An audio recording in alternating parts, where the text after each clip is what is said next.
Oxygenating the aquarium is very important, and if, for example, you see that the fish are coming to the surface and gasping for air, it means that you have a significant oxygen deficit in the aquarium and that you need to find a solution.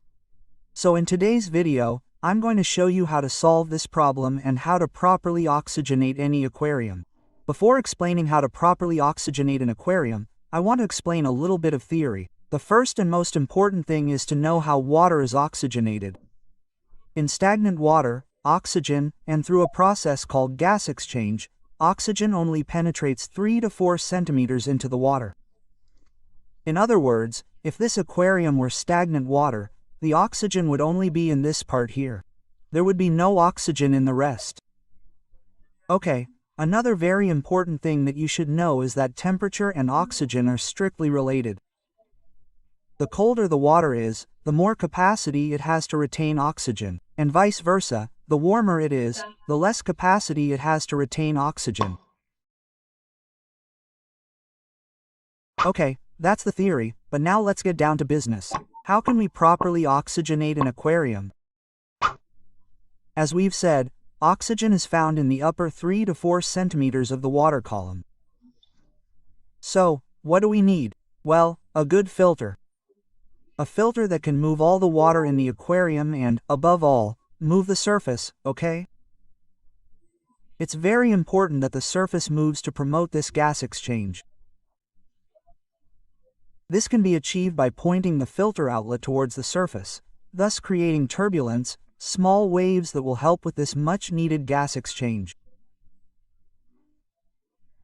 In the event that we have a very large oxygen deficit and the aquarium is covered, in addition to removing the surface of the water, we're going to uncover the aquarium to help promote this gas exchange, to allow oxygen and air to enter, okay?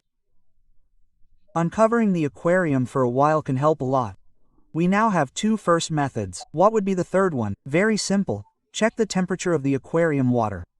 If it's winter and you see that the temperature is very high, from 28, 29 it starts to get high, there's already little oxygen, then simply lower those degrees a little to promote oxygenation of the water.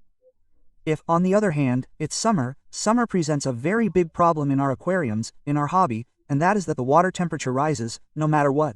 So, here you only have one solution, which is to put a cooler, some fans. I'll leave a video above so you can learn how to make some very, very cheap homemade ones.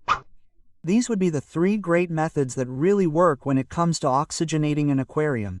Number 4, which is why I've left it for the end, to explain it a little differently, because it has to be qualified, is to use an aerator. I'm sure you were watching this video and were thinking, but Raul, if you put in an aerator it would be easy, simple, for 10 euros or 20 euros you can have an oxygenator, but no, an oxygenator doesn't work as such, and I'll explain why.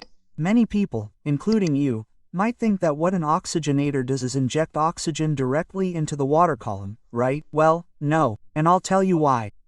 Because those bubbles are actually thick, they're huge and they immediately rise to the surface, right? In other words, they're not dissolving in the aquarium water. All they do is break the surface tension of our aquarium, thus favoring gas exchange. Does that ring a bell? Do you know what it sounds like? Do you know what it sounds like? This is done by method number 1, the first method, which is to point the filter at the surface of the aquarium water in order to remove this surface layer, this surface tension. So that's where the mistake lies. The oxygenator itself does not oxygenate, but only, on the one hand, it is nice to simply watch the bubbles, aesthetically pleasing, and secondly, it removes the surface, so that extra money that the oxygenator may cost us can be invested in a good filter that will serve us for many other things. And also point that filter towards the surface. So the first 3 methods are the ones that really work. In conclusion, what is the best method to oxygenate the aquarium water? By favoring the gas exchange of the aquarium surface. As simple as that. Well, I hope this video has helped you. If so, give it a like and subscribe so you don't miss anything. And I'll see you in the next video.